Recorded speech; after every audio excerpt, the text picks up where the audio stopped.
भगवान श्री राम, सीता, लक्ष्मण, भरत तथा शत्रुघ्न संबंधी विविध मंत्रों के अनुष्ठान की संक्षिप्त विधि। सनत कुमार जी कहते हैं, नारद, अब भगवान श्री राम के मंत्र बताए जाते हैं जो सिद्धि प्रदान करने वाले हैं और जिनकी उपासना से मनुष्य भवसागर के पार हो जाते हैं। सब उत्तम मंत्रों में वैष्णव मंत्र श्रेष्ठ बताया जाता है। गणेश, सूर्य, दुर्गा और शिव संबंधी मंत्रों की अपेक्षा वैष्णव मंत्र शीघ्र अभिष्ट सिद्ध करने वाला है। वैष्णव मंत्रों में भी राम मंत्रों के फल अधिक हैं। गणपति आदि मंत्रों की अपेक्षा राम मंत्र कोटि-कोटि गुणों से अधिक महत्व रखते हैं। विष्णु शैया, आ के ऊपर विराजमान अग्नि, र का मस्तिष्क यदि चंद्रमा अनुस्वार से विभूषित हो और उसके आगे रामाय नमः ये दो पद हो तो ये राम रामाय नमः मंत्र महान पापों की राशि का नाश करने वाला है। श्री राम संबंधी महत्वपूर्ण मंत्रों में ये षडक्षर मंत्र अत्यंत श्रेष्ठ है। जानकर और बिना जाने किए हुए महापात एवं उपपातक का सब इस मंत्र के उच्चारण मात्र से तत्काल नष्ट हो जाते हैं, इसमें संशय नहीं है।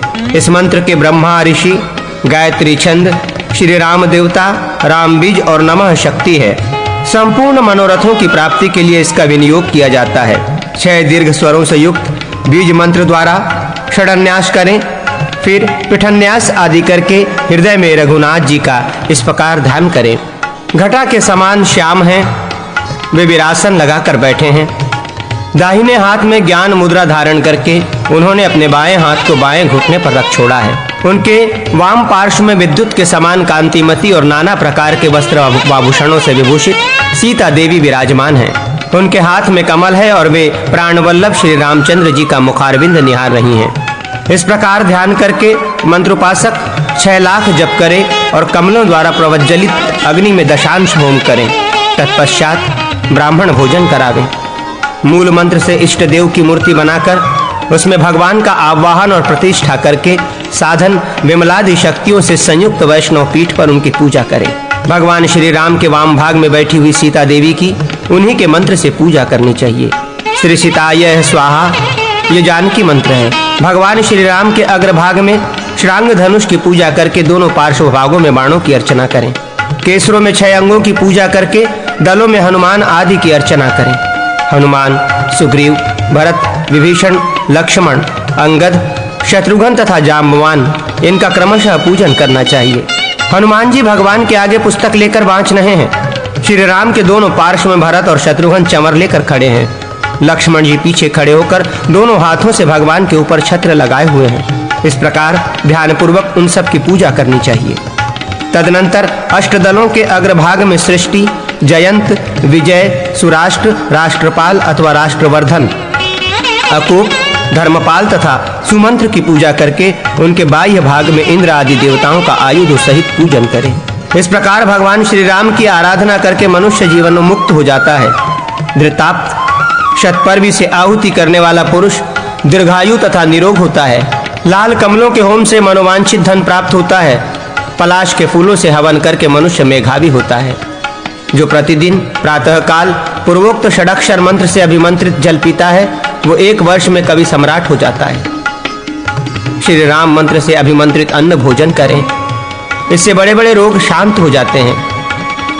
रोग के लिए बताई हुई औषधि का उक्त मंत्र द्वारा हवन करने से मनुष्य क्षण भर में रोग मुक्त हो जाता है। प्रतिदिन दूध पीकर नदी के तट पर या गौशाला में 1 लाख जप करें और धृतयुक्त खीर से आहुति करें तो वो मनुष्य विद्यानिधि होता है। जिसका आधिपत्य प्रभुत्व नष्ट हो गया है ऐसा मनुष्य यदि शाकाहारी होकर जल के भीतर 1 लाख जप करे और बेल के फूलों की दशांश आहुति दे तो उसी समय वो अपनी खोई हुई प्रभुता पुनः प्राप्त कर लेता है, इसमें संशय नहीं है। गंगा तट के समीप उपवास पूर्वक रहकर मनुष्य यदि 1 लाख जप करे और त्रिमधु युक्त कमलों अथवा बेल के फूलों से दशांश आहुति करे तो लाज लक्ष्मी प्राप्त कर लेता है। मार्गशीर्ष मास में कंदमूल फल के आहार पर रहकर जल में खड़ा हो 1 लाख जप करे और प्रवज्जलित अग्नि में खीर से दशांश होम करे तो उस मनुष्य को भगवान श्री रामचंद्र जी के समान पुत्र एवं पौत्र प्राप्त होता है। इस मंत्र राज के और भी बहुत से प्रयोग हैं। पहले षटकोण बनावें, उसके बाह्य भाग में अष्टदल कमल अंकित करें, उसके भी बाह्य भाग में 12 कल अमल लिखें। 6 कोणों में विद्वान पुरुष मंत्र के 6 अक्षरों का उल्लेख करे। अष्टदल कमल में भी प्रणव संपुष्टिक उक्त मंत्र के 8 अक्षरों का उल्लेख करे। द्वादश दल कमल में काम बीज क्लीं लिखें। मध्य भाग में मंत्र से आवृत नाम का उल्लेख करें। बाह्य भाग में सुदर्शन मंत्र से और दिशाओं में युग्म बीज राम श्रीम से यंत्र को आवृत करें। उसका भूमूर वृक्ष से सुशोभित हो, कोण करदप अंकुश पाश और भूमि से सुशोभित हो, ये यंत्र राज माना गया है। भोजपत्र पर अष्टगंध से ऊपर बताए हुए यंत्र लिखकर 6 कोणों के ऊपर दलों का आवेष्टन करें। अष्टदल कमल के केसरों में विद्वान पुरुष युग्म बीज से आवृत 2-2 स्वरों का उल्लेख करें। यंत्र के बाह्य भाग में मात्रिका वर्णों का उल्लेख करें। साथ ही प्राण प्रतिष्ठा का मंत्र भी लिखें। मंत्रोपासक किसी शुभ दिन को कंठ में, दाहिनी भुजा में अथवा मस्तक पर इस यंत्र को धारण करें। इससे वो संपूर्ण पातकों से मुक्त हो जाता है। स्वबीज राम काम क्लीं सत्यहिम वाक ऐम लक्ष्मी श्रीम तार ओम, इन 6 प्रकार के बीजों से पृथक पृथक जुड़ने पर 5 वर्णों का रामाय नमः मंत्र 6 भेदों से युक्त षडक्षर होता है। यथा राम रामाय नमः, क्लीं रामाय नमः, ह्रीं रामाय नमः इत्यादि। ये 6 प्रकार का षडक्षर मंत्र धर्म, अर्थ, काम, मोक्ष चारों फलों को देने वाला है। इन 6 के क्रमशः ब्रह्मा, सम्मोहन, सत्य, दक्षिणामूर्ति, अगस्त्य और श्री शिव ये ऋषि बताए गए हैं। इनका छंद गायत्री है। देवता श्री रामचंद्र जी है। आदि में लगे हुए राम क्लीं आदि बीज हैं और अंतिम नमः पद शक्ति है। मंत्र के 6 अक्षरों से षडंग न्यास करना चाहिए अथवा 6 दीर्घ स्वरों से युक्त बीजाक्षरों द्वारा न्यास करें। मंत्र के अक्षरों का पूर्ववत न्यास करना चाहिए। नीचे एक सुवर्ण का विशाल मंडप बना हुआ है। उसके भीतर पुष्पक विमान है। उस विमान में एक दिव्य सिंहासन बिछा हुआ है। उस पर अष्टदल कमल का आसन है, जिसके ऊपर इंद्रनील मणि के समान श्याम कांति वाले भगवान श्री रामचंद्र जी विरासन से बैठे हुए हैं। उनका दाहिना हाथ ज्ञान मुद्रा से सुशोभित है और बाएं हाथ को उन्होंने बाई जांघ पर रख छोड़ा है। भगवती सीता तथा सेवाव्रती लक्ष्मण उनकी सेवा में जुटे हुए हैं। वे सर्वव्यापी भगवान रत्नमय आभूषणों से विभूषित हैं। इस प्रकार ध्यान करके 6 अक्षरों की संख्या के अनुसार 6 लाख मंत्र जप करें अथवा क्लीं आदि से युक्त मंत्रों के साधन में जयाभ श्री हरि का चिंतन करें। पूजन तथा लौकिक प्रयोग सब पूर्वोक्त षडक्षर मंत्र के ही समान करने चाहिए। ओम रामचंद्राय नमः, ओम राम भद्राय नमः, ये 2 अष्टाक्षर मंत्र हैं। इनके अंत में भी ओम जोड़ दिया जाए तो ये 9 अक्षर हो जाते हैं। इनका सब पूजनादि कर्म मंत्रोपासक षडक्षर मंत्र की ही भांति करें। ओम जानकी वल्लभाय स्वाहा ये 10 अक्षरों वाला महामंत्र है। इसके वशिष्ठ ऋषि स्वराट छंद सीतापति देवता हैं। ओम बीज तथा स्वाहा शक्ति है। इन सब का यथास्थान न्यास करना चाहिए। क्लीं बीज से क्रमशः षडन्यास करें। मंत्र के 10 अक्षरों का क्रमशः मस्तक, ललाट, भ्रूमध्य, तालु, कंठ, हृदय, नाभि, पुरु, जानु और चरण इन 10 अंगों में न्यास करें। दिव्य अयोध्या नगर में रत्नों से चित्रित एक सुवर्णमय मंडप है, जिसमें मंदार के फूलों से चंदोआ बनाया गया है। उसमें तोरण लगे हुए हैं। उसके भीतर पुष्पक विमान पर एक दिव्य सिंहासन के ऊपर राघवेंद्र श्री राम बैठे हुए हैं। उस सुंदर विमान में एकत्र हो शुभ स्वरूप देवता, वानर, राक्षस और विनीत महर्षिगण भगवान की स्तुति और परिचर्या करें। श्री राघवेंद्र के वाम भाग में भगवती सीता विराजमान हो उस वामांग की शोभा बढ़ाती है। भगवान का दाहिना भाग लक्ष्मण जी से सुशोभित है। श्री रघुनाथ जी की कांति श्याम है। उनका मुख प्रसन्न है तथा वे समस्त आभूषणों से विभूषित हैं। इस प्रकार ध्यान करके मंत्रोपासक एकाग्र चित्त हो 10 लाख जप करे। कमल पुष्पों द्वारा दशांश होम और पूजन षडक्षर मंत्र के समान है। रामाय धनुष्पाणाय स्वाहा ये दशाक्षर मंत्र है। इसके ब्रह्मा ऋषि हैं, विराट छंद है तथा राक्षस मर्दन श्री रामचंद्र जी देवता कहे गए। मंत्र का आदि अक्षर अर्थात रा ये बीज है और स्वाहा शक्ति है। बीज के द्वारा षडंगन्यास करें। वर्णन्यास, ध्यान, पुनश्चरणन तथा पूजन आदि कार्य दशाक्षर मंत्र के लिए पहले बताए अनुसार करें। इसके जप में धनुष बाण धारण करने वाले भगवान श्री राम का ध्यान करना चाहिए। तार। ओम के पश्चात नमो भगवते रामचंद्राय अथवा रामभद्राय। ये 2 प्रकार के द्वादशाक्षर मंत्र हैं। इनके ऋषि और ध्यान आदि पूर्वक है। श्री पूर्वक, जय पूर्वक तथा जय जय पूर्वक राम नाम है। ये श्री राम जय जय राम 13 अक्षरों का मंत्र है। श्री राम जय जय राम। इसके ब्रह्मा, ऋषि, विराट छंद तथा पाप राशि का नाश करने वाले भगवान श्री राम देवता कहे गए। इसके 3 पदों की 2-2 आवृत्ति करके षडंग न्यास करें। ध्यान, पूजन आदि सब कार्य दशाक्षर मंत्र के समान करें। ओम नमो भगवते रामाय महापुरुषाय नमः। यह 18 अक्षरों का मंत्र है। इसके विश्वामित्र ऋषि, धृति छंद, श्री राम देवता, ओम बीज और नमः शक्ति हैं। मंत्र के 1, 2, 4, 3, 6 और 2 अक्षरों वाले पदों द्वारा एकाग्रचित्त हो षडंग न्यास करें। भगवान राघवेंद्र रावण को मारकर त्रिलोकी की रक्षा करके लौट रहे हैं।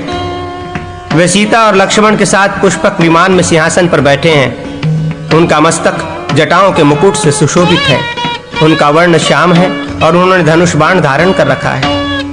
उनकी विजय के उपलक्ष्य में निशान, पेटी, पटह, शंख, तुरही आदि की ध्वनियों के साथ साथ नृत्य आरंभ हो रहा है। चारों ओर जय जयकार तथा मंगल पाठ हो रहा है। चंदन, अगरू, कस्तूरी और कपूर आदि की मधुर गंध आ रही है। इस प्रकार ध्यान करके मंत्रोपासक मंत्र की अक्षर संख्या के अनुसार 18 लाख जप करे और धृत मिश्रित खीर की दशांश आहुति करके पूर्ववत पूजन करें। ये 35 अक्षरों का मंत्र है। बीजाक्षरों से विलग होने पर 32 अक्षरों का मंत्र होता है। यह अभीष्ट फल देने वाला है। इसके विश्वामित्र ऋषि, अनुष्टुप छंद, रामभद्र देवता, राम बीज और श्री शक्ति है। मंत्र के 4 पादों के आदि में तीनों बीज लगाकर उन पादों तथा संपूर्ण मंत्र के द्वारा मंत्रज्ञ पुरुष पंचांग न्यास करके मंत्र के 1-1 अक्षर का क्रमशः समस्त अंगों में न्यास करें। इसके ध्यान और पूजन आदि सब कार्य पूर्वक करें। इस मंत्र का पुनरक्षरण 3 लाख का है। इसमें खीर से हवन करने का विधान है। पीत वर्ण वाले श्री राम का ध्यान करके एकाग्र चित्त हो 1 लाख जप करें। फिर कमल के फूलों से दशांश हवन करके मनुष्य धन पाकर अत्यंत धनवान हो जाता है। ओम ह्रीं श्रीं श्रीं दाशरथाय नमः। ये 11 अक्षरों का मंत्र है। इसके ऋषि आदि तथा पूजन आदि पूर्वक है। त्रैलोक्य नाथाय नमः। ये 8 अक्षरों का मंत्र है। इसके भी न्यास, ध्यान और पूजन आदि सब कार्य पूर्वक है। रामाय नमः ये 5 मंत्र है। इसके ऋषि, ध्यान और पूजन आदि सब कार्य षडक्षर मंत्र की ही भांति होते हैं।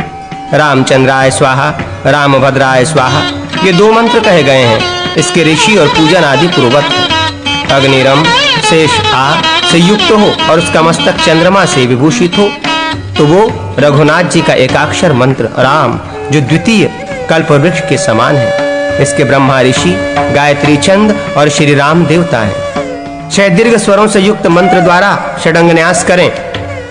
सरयू के तट पर मंदार कल्पवृक्ष के नीचे एक वेदिका बनी हुई है और उसके ऊपर एक कमल का आसन बिछा हुआ है, जिस पर श्याम वर्ण वाले भगवान श्री राम विरासन से बैठे हैं। उनका दाहिना हाथ ज्ञान मुद्रा से सुशोभित है। उन्होंने अपने बाएं उरु पर बायां हाथ रख छोड़ा है। उनके वाम भाग में सीता और दाहिने भाग में लक्ष्मण जी हैं। भगवान श्री राम का अमित तेज कामदेव से भी अत्यधिक सुंदर है। वे शुद्ध स्फटिक समान निर्मल तथा अद्वितीय आत्मा का ध्यान द्वारा साक्षात्कार कर रहे हैं। ऐसे परमात्मा श्री राम का केवल मोक्ष की इच्छा से चिंतन करें और 6 लाख मंत्र का जप करें। इसके होम और नित्य पूजन आदि सब कार्य षडक्षर मंत्र की भांति हैं। वही शेष आके आसन पर विराजमान हो और उसके बाद भांत म हो तो केवल 2 अक्षर का मंत्र राम होता है। इसके ऋषि, ध्यान और पूजन आदि सब कार्य एकाक्षर मंत्र की ही भांति जानने चाहिए। तार, ओम, माया, इंग, रमा, श्रीं, अनंग, क्लीं, अस्त्र, फट तथा स्वबीज रा।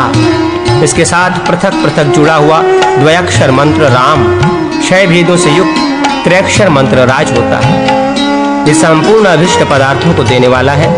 द्वयाक्षर मंत्र के अंत में चंद्र, और भद्र शब्द जोड़ा जाए तो 2 प्रकार का चतुक्षर मंत्र होता है। इन सब के ऋषि ध्यान और पूजन आदि एकाक्षर मंत्र में बताए अनुसार तार ओम, चतुरंथ राम शब्द रामाय, वर्म हुम, अस्त्र फट, वैवल्लभा स्वाहा। ये ओम रामाय ओम फट स्वाहा 8 अक्षरों का महामंत्र है।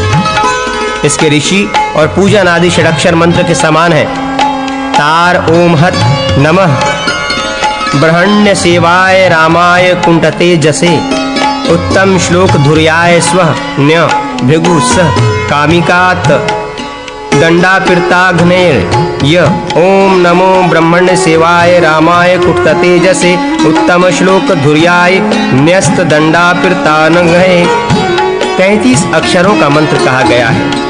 इसके शुक्र ऋषि, अनुष्टप छंद और श्री राम देवता हैं। इस मंत्र के चारों पादों तथा संपूर्ण मंत्र से पंचांग न्यास करना चाहिए।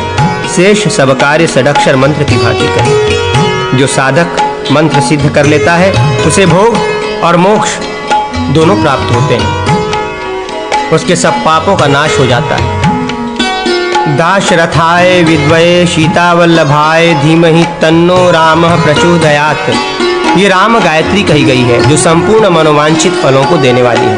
पद्मा श्रीम डैंग विभक्त्यंत सीता शब्द सीताय और अंत में ठद्वय स्वाहा, ये श्री सीताय स्वाहा षडक्षर सीता मंत्र है। इसके वाल्मीकि ऋषि, गायत्री छंद, भगवती सीता देवता, श्रीम बीज तथा स्वाहा शक्ति है। 6 दीर्घ स्वरों से युक्त बीजाक्षर द्वारा षडंग न्यास करें। तदनंतर त्रिभुवन पूजित महादेवी सीता का ध्यान करें। तपाए हुए सुवर्ण के समान उसकी कांति है। उनके दोनों हाथों में 2 कमल पुष्प शोभा पा रहे हैं। उनका दिव्य शरीर उत्तम रत्नमय आभूषणों से प्रकाशित हो रहा है। विमंगलमयी सीता भांति भांति के वस्त्रों से सुशोभित है। उनका मुख चंद्रमा को लज्जित कर रहा है। नेत्र कमलों की शोभा धारण करते हैं। अंतःकरण आनंद से उल्लसित है। वे ऐश्वर्य आदि 6 गुणों की अधीश्वरी हैं और शैया पर अपने प्राण वल्लभ पुष्पमय श्री राघवेंद्र को अनुराग पूर्ण दृष्टि से निहार रहे हैं। इस प्रकार ध्यान करके मंत्रोपासक 6 लाख मंत्र का जप करे और खिले हुए कमलों द्वारा दशांश आहुति दे। पूर्वोक्त पीठ पर उनकी पूजा करनी चाहिए। मूल मंत्र से मूर्ति निर्माण करके उसमें जनक नंदिनी किशोरी जी का आवाहन और स्थापन करें। फिर विधिवत पूजन करके उनके दक्षिण भाग में भगवान श्री रामचंद्र जी की अर्चना करें। तत्पश्चात अग्रभाग में हनुमान जी की और पृष्ठ भाग में लक्ष्मी जी की पूजा करके 6 कोणों में हृदय आदि अंगों का पूजन करें। फिर 8 दलों में मुख्यमंत्रियों का, उनके बाह्य भाग में इंद्र आदि लोकेश्वरों का और उनके भी बाह्य भाग में वज्र आदि आयुधों का पूजन करके मनुष्य संपूर्ण सिद्धियों का स्वामी हो जाता है। अधिक कहने से क्या लाभ। श्री किशोरी जी की आराधना से मनुष्य सौभाग्य, पुत्र पौत्र, परम सुख, धन धान्य तथा मोक्ष प्राप्त कर लेता है। इंदु, अनुस्वार युक्त शक्र ल तथा लक्ष्मणाय नमः, ये लम लक्ष्मणाय नमः 7 अक्षरों का मंत्र है। इसके अगस्त्य ऋषि, गायत्री छंद, महावीर लक्ष्मण देवता, लम बीज और नमः शक्ति है। 6 दीर्घ स्वरों से युक्त बीज द्वारा षडंग न्यास करें।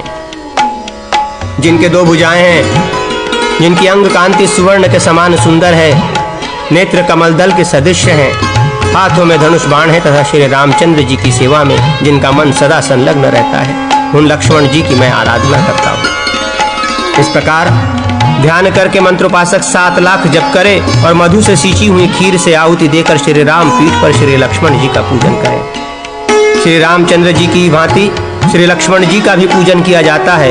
यदि श्री रामचंद्र जी के पूजन का संपूर्ण फल प्राप्त करने की इच्छा हो तो यत्नपूर्वक श्री लक्ष्मण जी का आदर सहित पूजन करना चाहिए। श्री रामचंद्र जी के बहुत से भिन्न भिन्न मंत्र हैं जो सिद्धि देने वाले हैं। अतः उनके साधकों को सदा लक्ष्मण जी की शुभ आराधना करनी चाहिए। मुक्ति की इच्छा वाले मनुष्य को एकाग्र चित्त होकर आलस्य रहित हो लक्ष्मण जी के मंत्र का 1008 या 108 बार जप करना चाहिए। जो नित्य एकांत में बैठकर लक्ष्मण जी के मंत्र का जप करता है वो सब पापों से मुक्त हो जाता है और संपूर्ण कामनाओं को प्राप्त कर लेता है।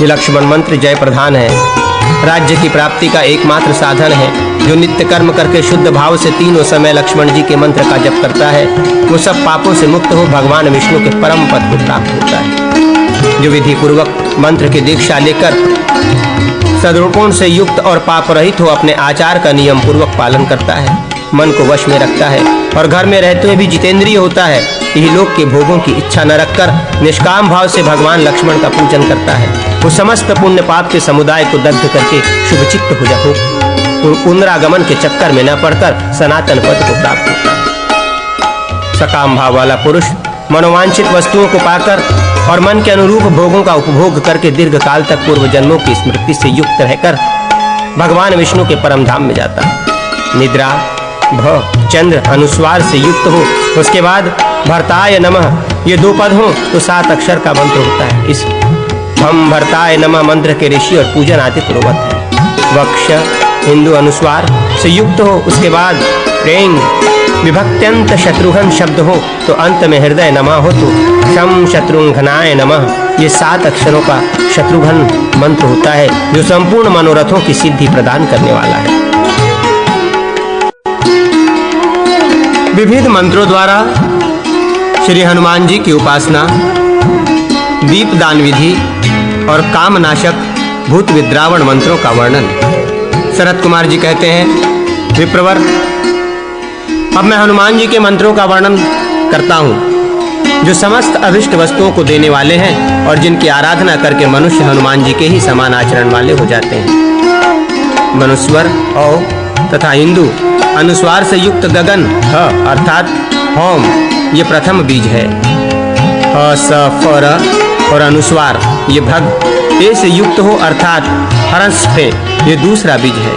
ख फ र ये भग ए और इंदु अनुस्वार से युक्त हो अर्थात प्रेम का ये तीसरा बीज कहा गया है। वियत ह भृगु स अग्नि र मनु औ और इंदु अनुस्वार इन सब का संयुक्त रूप हर्षनव ये चौथा बीज है। भग ए और चंद्र अनुस्वार से युक्त वियत ह भृगु स ख फ तथा अग्नि हो अर्थात हरसनख में ये 5वां बीज है।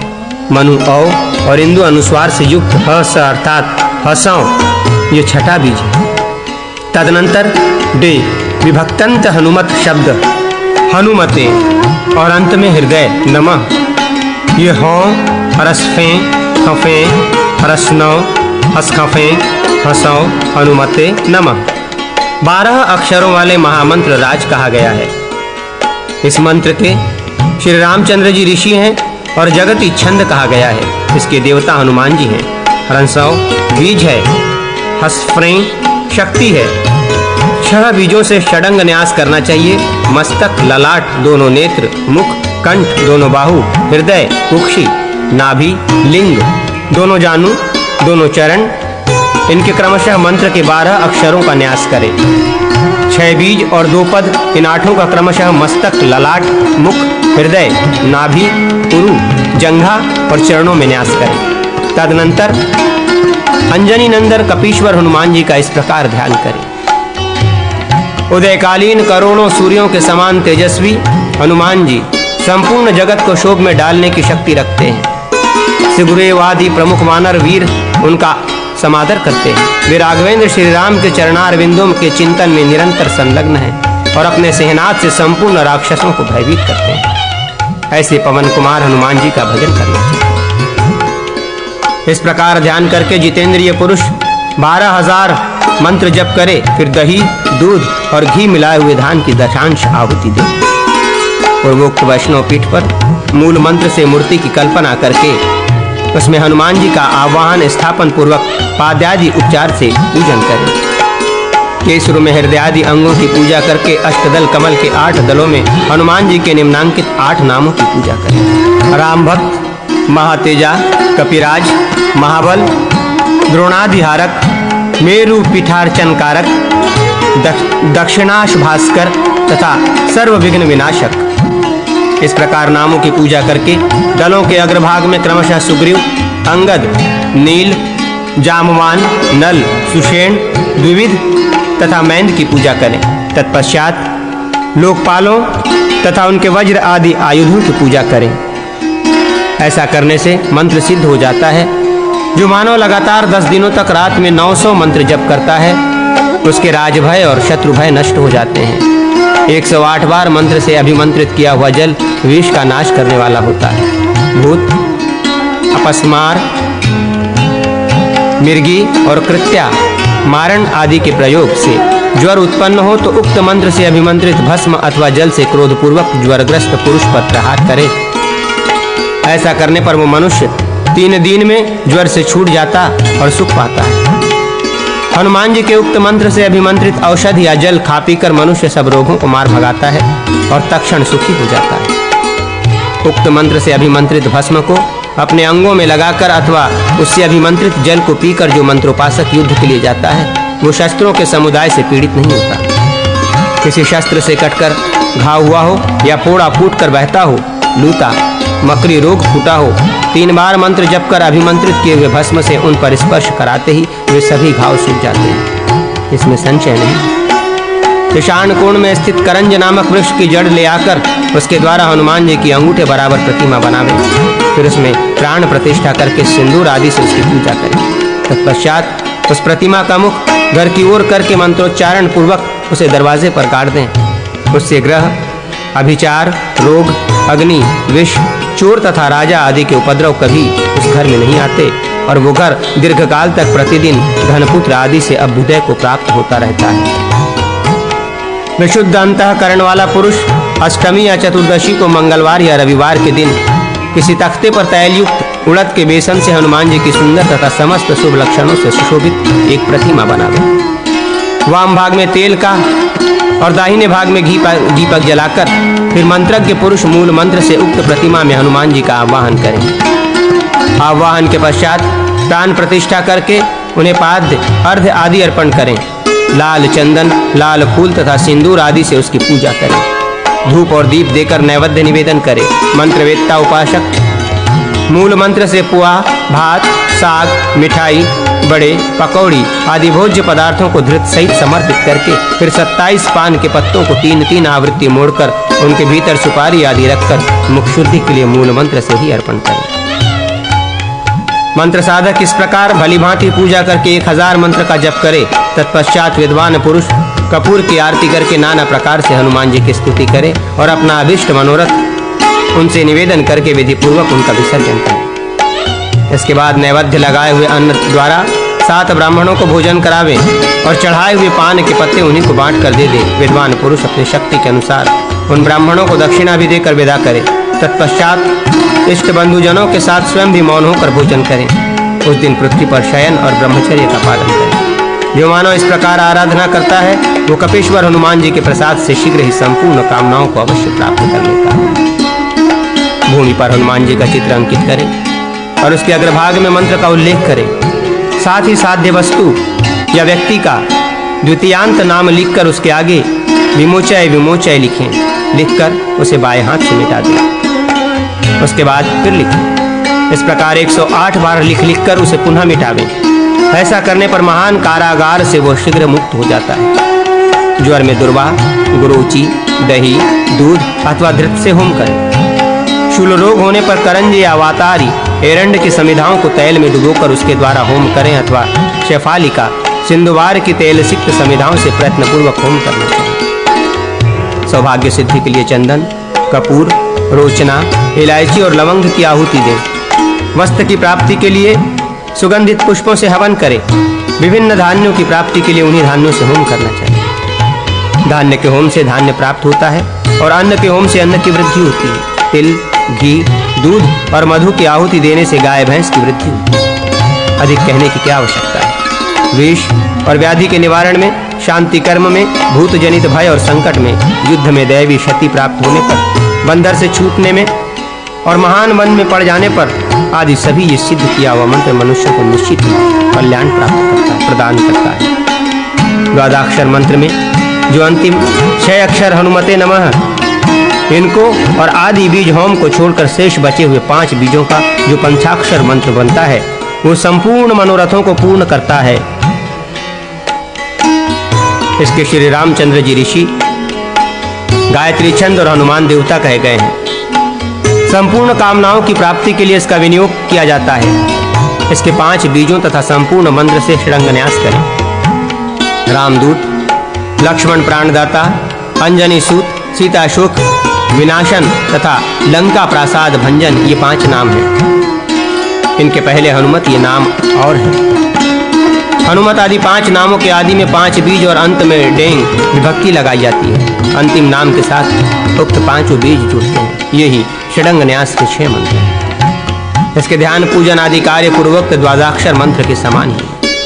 प्रणोम वाग्भो ऐं पद्मा श्रीं, 3 दीर्घ स्वरों से युक्त माया बीज ह्रांग हिंग हंग तथा 5 कू रस्पने खने हर्षनो असखने हंसो, ये 11 अक्षरों का मंत्र संपूर्ण सिद्धियों को देने वाला है। इसके भी ध्यान पूजन आदि सब कार्य पूर्वक होते हैं। इस मंत्र की आराधना की जाए तो वो समस्त अभिष्ट मनोरथों को देने वाला है। नमो भगवते आंजनेयाय महाबलाय स्वाहा, ये 18 अक्षरों का मंत्र है। इसके ईश्वर ऋषि अनुष्टुप छंद पवन कुमार हनुमान देवता हैं। हम बीज और स्वाहा शक्ति, ऐसा मनुष्य पुरुषों का कथन है। आंजनेयाय नमः का हृदय में, रुद्रमूर्तये नमः का सिर में, वायुपुत्राय नमः का शिखा में, अग्निगर्भाय नमः का कवच में, रामदूताय नमः का नेत्रों में तथा ब्रह्मस्त्राय नमः के अर्थ स्थान में, अस्त्र स्थान में न्यास करें। इस प्रकार न्यास विधि कही गई है। जिनकी दिव्य कांति तपाए हुए स्वर्ण के समान है, जो भय का नाश करने वाले हैं, जिन्होंने अपने प्रभु श्री राम का चिंतन करके उनके लिए अंजलि बांध रखी है, जिनका सुंदर मुख हिलते हुए कुंडलों से उद्भासित हो रहा है तथा जिनके नेत्र कमल के समान शोभायमान है, उस पवन कुमार हनुमान जी का ध्यान करें। इस प्रकार ध्यान करके 10,000 मंत्र जप करें। तत्पश्चात ऋत मिश्रित तिल से दशांश होम करें। पूर्वोक्त रीति से वैष्णव पीठ पर पूजन करें। प्रतिदिन केवल रात में भोजन का नियम लेकर जितेंद्रिय भाव से 108 बार जप करें तो मनुष्य छोटे मोटे रोगों से दूर हो जाता है, जिसमें संशय नहीं। बड़े भारी रोगों से मुक्त होने के लिए तो प्रतिदिन 1000 जप करना चाहिए। सुग्रीव के साथ श्री राम की मित्रता कराते हुए हनुमान जी का ध्यान करके जो 10,000 मंत्र जप करता है, वो परस्पर द्वेष रखने वाले 2 विरोधियों में संधि करा सकता है। जो यात्रा के समय हनुमान जी का स्मरण करते हुए मंत्र जप करता है, उसके बाद यात्रा करता है, वो शीघ्र ही अपना अभिष्ट साधन करके घर लौटाता है। जो अपने घर में मंत्र जप करते हुए सदा हनुमान जी की आराधना करता है, वो आरोग्य, लक्ष्मी तथा कांति पाता है और किसी प्रकार के उपद्रव में नहीं पड़ता। वन में यदि इस मंत्र का स्मरण किया जाए तो ये व्याघ्र आदि हिंसक जंतुओं तथा चोर डाकुओं से रक्षा करता है। सोते समय शैया पर एकाग्र चित्त होकर इस मंत्र का स्मरण करना चाहिए। जो ऐसा करता है उसे दुस्वप्न और चोर आदि का भय कभी नहीं होता। वियथ इंदु अनुस्वार से युक्त हो, उसके बाद हनुमते रुद्रात्मक काय, ये 2 पद हो, फिर वर्म ओम और अस्त्र फट हो तो हम हनुमते रुद्रात्मक काय ओम हफट, ये 12 अक्षरों का महामंत्र होता है, जो अणिमा आदि अष्ट सिद्धियों को देने वाला है। इसके श्री रामचंद्र जी ऋषि, जगति छंद, श्री हनुमान जी देवता, हम बीज और हुम शक्ति कही गई है। 6 दीर्घ स्वरों से युक्त बीज आम हिम हुम हेंग होम हम के द्वारा षडंग न्यास करें। हनुमान जी एक बहुत बड़ा पर्वत उखाड़कर रावण की ओर दौड़ रहे हैं। वे लाक्षा महावर के रंग के समान अरुण वर्ण हैं। काल, अंतक तथा यम के समान भयंकर जान पड़ते हैं। उनका तेज प्रज्वलित अग्नि के समान है।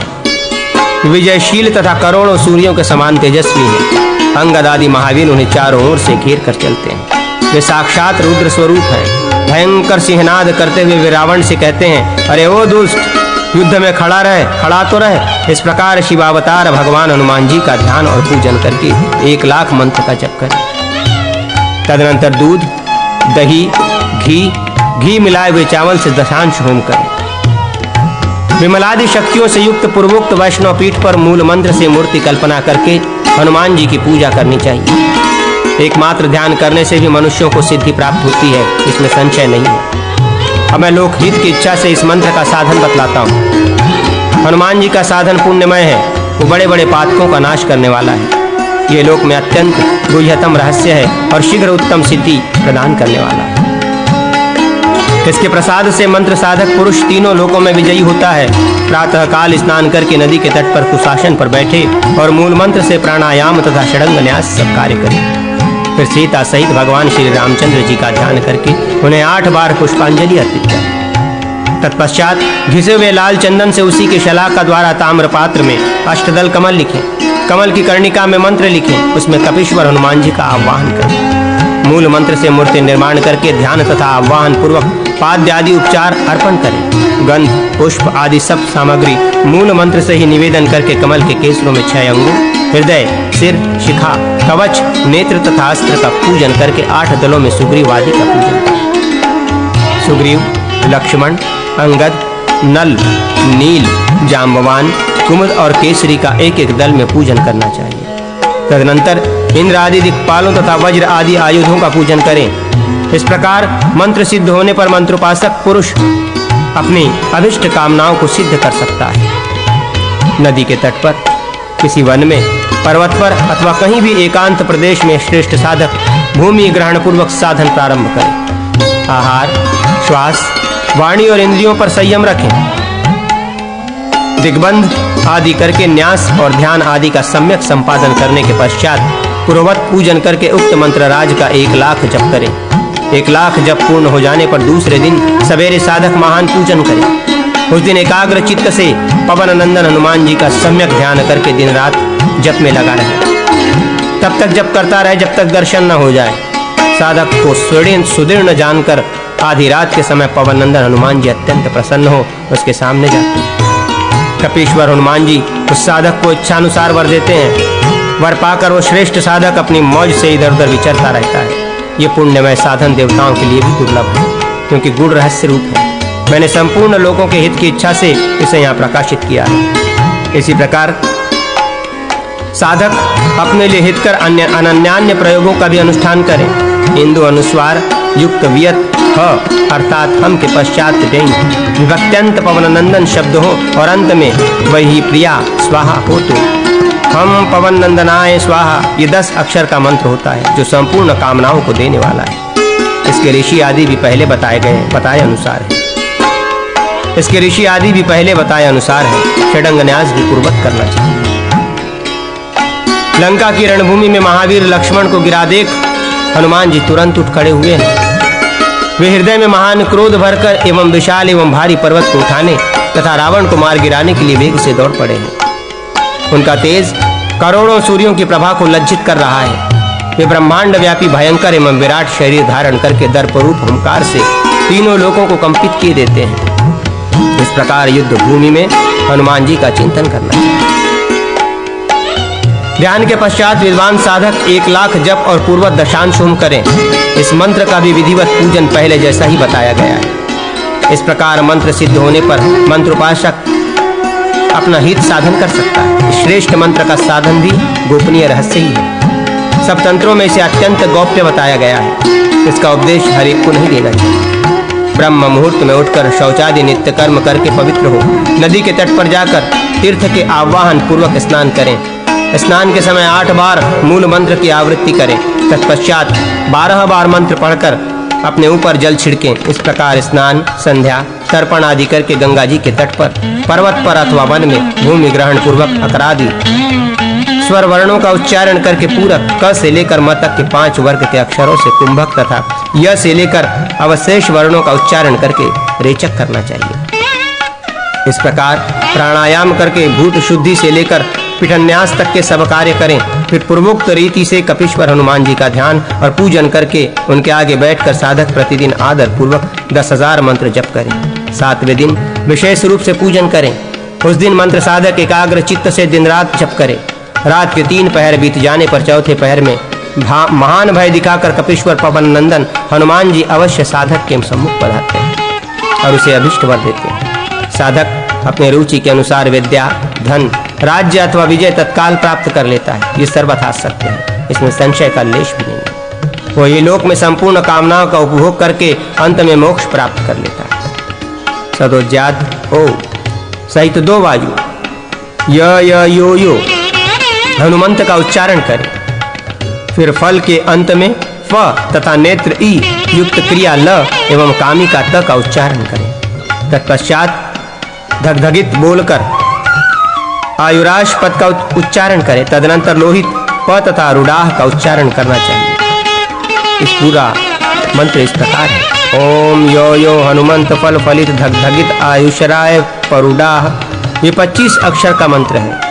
इसके भी ऋषि आदि पूर्वोक्त ही हैं। प्लीहारोग दूर करने वाले वानरराज हनुमान जी इसके देवता कहे गए हैं। प्लीहारोग से युक्त पेट पर पान का पत्ता रखे, उनके ऊपर 8 पर्व लपेटा हुआ वस्त्र रखकर उसे ढक दे। तत्पश्चात श्रेष्ठ साधक हनुमान जी का स्मरण करके उस वस्त्र के ऊपर एक बांस का टुकड़ा डाल दे। इसके बाद बेर के वृक्ष की लकड़ी से बनी हुई छड़ी लेकर उसे जंगली पत्थर से प्रकट हुई आग में मंत्र से 7 बार तपावे। फिर उसी छड़ी से पेट पर रखे हुए बांस के टुकड़े पर 7 बार प्रहार करे। इससे मनुष्य का प्लीहारोग अवश्य ही नष्ट हो जाता है। एक मंत्र है। इसके ईश्वर ऋषि अनुष्टुप चंद श्रृंखला मोचक पवन पुत्र हनुमान देवता हैं। हम बीज और स्वाहा शक्ति। बंधन से छूटने के लिए इसका विनियोग किया जाता है। 6 दीर्घ स्वर तथा रेफ युक्त बीज मंत्र से षडंग न्यास करें। बाएं हाथ में बैरियों की विदीर्ण करने वाला पर्वत तथा दाएं हाथ में विशुद्ध टंक धारण करने वाले सुवर्ण के समान कांतिमान कुंडल मंडित वानर राज हनुमान जी का ध्यान करें। इस प्रकार ध्यान करके 1 लाख मंत्र का जप तथा आम्र पल्लव से दशांश होम करें। विद्वानों ने इसके पूजन आदि की विधि पूर्वक बताई है। महान कारागार में पड़ा हुआ मनुष्य 10,000 जप करे, इससे वो कारागार से मुक्त हो अवश्य सुख का भागी होता है। अब मैं बंधन से छुड़ाने वाले शुभ हनुमत मंत्र का वर्णन करता हूँ। अष्टदल के कमल के भीतर षटकोण बनावे, उसकी कर्णिका में साध्य पुरुष का नाम लिखें। 6 कोणों में ओम आंजनेयाय का उल्लेख करें। 8 दलों में ओम वातु वातु लिखें। गोरोचन और कुमकुम से ये मंत्र लिखकर मस्तक पर धारण करके बंधन से छूटने के लिए उक्त मंत्र का 10,000 जप करें। इस मंत्र को प्रतिदिन मिट्टी पर लिखकर मंत्रज्ञ पुरुष दाहिने हाथ से मिटावे। 12 बार लिखने और मिटाने से मंत्राराधक महान कारागार से छुटकारा पा जाता है। गगन ह नेत्र ई युक्त ज्वलन र अर्थात हरिपद के पश्चात 2 बार मरकट शब्द बोलकर शेष आ सहित तो व अर्थात वा का उच्चारण करके मकरे शब्द पद बोले। फिर परिमुंचति मुंचति श्रृंखलिलाम का उच्चारण करें। परिमुंचति मुंचति श्रृंखलिलाम श्रृंखलिलाम परिमुंचति परिमुंचति श्रृंखलिलकाम श्रृंखलिकाम परिमुंचति परिमुंचति श्रृंखलिकाम का उच्चारण करें। लास्ट वाला सही है सर। पूरा मंत्र इस प्रकार है। हरिमरकट मरकट वाम करे परिमुंचति मुंचति श्रृंखलिकाम। ये 24 अक्षरों का मंत्र है। विद्वान पुरुष इस मंत्र को दाएं हाथ में बाएं से लिखकर मिटा दे और 108 बार इसका जप करे। ऐसा करने पर कैद में पड़ा हुआ मनुष्य 3 सप्ताह में छूट जाता है। इसमें संशय नहीं। इसके ऋषि आदि पूर्वत हैं। पूजन आदि कार्य भी पूर्वत करें। इसका 1 लाख जप और शुभ द्रव्यों से दशांश हवन करना चाहिए। मंत्र साधक पुरुष इस प्रकार कपीश्वर वायुपुत्र हनुमान जी की आराधना करता है। वो उन संपूर्ण कामनाओं को प्राप्त कर लेता है जो देवताओं के लिए भी दुर्लभ है। अंजनी नंदन हनुमान जी की उपासना की जाए तो वे धन धान्य पुत्र पौत्र अतुल सौभाग्य यश मेघा विद्या प्रभा राज्य तथा विवाद में विजय प्रदान करते हैं, सिद्धि तथा विजय देते हैं। सनत कुमार जी कहते हैं, अब मैं हनुमान जी के लिए रहस्य सहित दीपदान विधि का वर्णन करता हूँ, जिसको जान लेने मात्र से साधक सिद्ध हो जाता है। दीप पात्र का प्रमाण, तैल का मान, द्रव्य प्रमाण तथा तंतु बत्ती का मान, इन सब का क्रमशः वर्णन किया जाएगा। स्थान भेद मंत्र, पृथक पृथक दीपदान मंत्र आदि का भी वर्णन होगा। पुष्प से वासित तैल के द्वारा दिया हुआ दीपक संपूर्ण कामनाओं को देने वाला माना गया है। किसी पथिक के आने पर उसकी सेवा के लिए तिल का तेल अर्पण किया जाए तो वो लक्ष्मी प्राप्ति का कारण होता है। सरसों का तेल रोग नाश करने वाला है, ऐसा कर्म कुशल विद्वानों का कथन है। गेहूं, तिल, उड़द, मूंग और चावल ये पंचधान्य कहे गए। हनुमान जी के लिए सदा इनका दीप देना चाहिए। पंचधान्य का आटा बहुत सुंदर होता है। वो दीपदान में सदा संपूर्ण कामनाओं को देने वाला कहा गया है। संधि में 3 प्रकार के आटे का दीप देना उचित है। लक्ष्मी प्राप्ति के लिए कस्तूरी का दीप विहित है। कन्या प्राप्ति के लिए इलायची, लौंग, कपूर और कस्तूरी का दीपक बताया गया है। सख्य संपादन करने के लिए भी इन्हीं वस्तुओं का दीप देना चाहिए। इन सब वस्तुओं के न मिलने पर पंचधान्य श्रेष्ठ माना गया है। 8 मुट्ठी का एक किंचित होता है, 8 किंचित का एक पुष्कल होता है, 4 पुष्का का एक आढ़क बताया गया है, 4 आढ़क का द्रोण और 4 द्रोण की खारी होती है। 4 खारी को प्रस्थ कहते हैं, अथवा यहाँ दूसरे प्रकार से मान बताया जाता है। 2 पल का एक प्रसत होता है, 2 प्रसत का कुड़व माना गया है, 4 कुड़व का एक प्रस्थ और 4 प्रस्थ का आढ़क, 4 आढ़क का द्रोण और 4 द्रोण की खारी होती है। इस क्रम से षटकर्मोपयोगी पात्र में ये मान समझने चाहिए। 5, 7 तथा 9 ये क्रमशः दीपक के प्रमाण हैं। सुगंधित तेल से जलने वाले दीपक का कोई मान नहीं है, उसका मान अपनी रुचि के अनुसार ही माना गया है। तैलों के नित्य पात्र में केवल बत्ती का विशेष नियम होता है। सोमवार को धान्य लेकर उसे जल में डुबोकर रखें, फिर प्रमाण के अनुसार कुमारी कन्या के हाथ से उसको पिसाना चाहिए। पिसे हुए को शुद्ध पात्र में रखकर नदी के जल से उसकी पिंडी बनानी चाहिए। उसी से शुद्ध एवं एकाग्रचित्त होकर दीप पात्र बनावे। जिस समय दीपक जलाया जाता हो हनुमत कवच का पाठ करें। मंगलवार को शुद्ध भूमि पर रखकर दीपदान करें। कूट बीज 11 बताए गए हैं, अतः उतने ही तंतु ग्राह्य हैं। पात्र के लिए कोई नियम नहीं है। मार्ग में जो दीपक जलाए जाते हैं उनकी बत्ती में 21 तंतु होने चाहिए। हनुमान जी के दीपदान में लाल सूत ग्राह्य बताया गया है। कूट की जितनी संख्या हो उतना ही पल तेल दीपक में डालना चाहिए। गुरु कार्य में 11 पल से लाभ होता है। नित्य कर्म में 5 पल तेल आवश्यक बताया गया है, अथवा अपने मन की जैसी रुचि हो उतना ही तेल का मान रखें। नित्य नैमित्तिक कर्मों के अवसर पर हनुमान जी की प्रतिमा के समीप अथवा शिव मंदिर में दीपदान कराना चाहिए। हनुमान जी के दीपदान में जो कोई विशेष बात है उसे मैं यहाँ बता रहा हूँ। देव प्रतिमा के आगे प्रमोद के अवसर पर ग्रहों के निमित्त, भूतों के निमित्त, ग्रहों में और चौराहों पर इन 6 स्थलों में दीप दिलाना चाहिए। स्फटिकमय शिवलिंग के समीप शालग्राम शिला के निकट हनुमान जी के लिए किया हुआ दीपदान नाना प्रकार के भोग और लक्ष्मी की प्राप्ति का हेतु कहा गया है। विघ्न तथा महान संकटों का नाश करने के लिए गणेश जी के निकट हनुमान जी के उद्देश्य से दीपदान करें। भयंकर विष तथा व्याधि का भय उपस्थित होने पर हनुमद्वी ग्रह के समीप दीपदान का विधान है। व्याधि नाश के लिए तथा दुष्ट ग्रहों की दृष्टि से रक्षा के लिए चौराहे पर दीपदान देना चाहिए। बंधन से छूटने के लिए राजद्वार पर अथवा कारागार के समीप दीप देना उचित है। संपूर्ण कार्यों को सिद्धि के लिए पीपल और बड़ के मूल भाग में दीप देना चाहिए।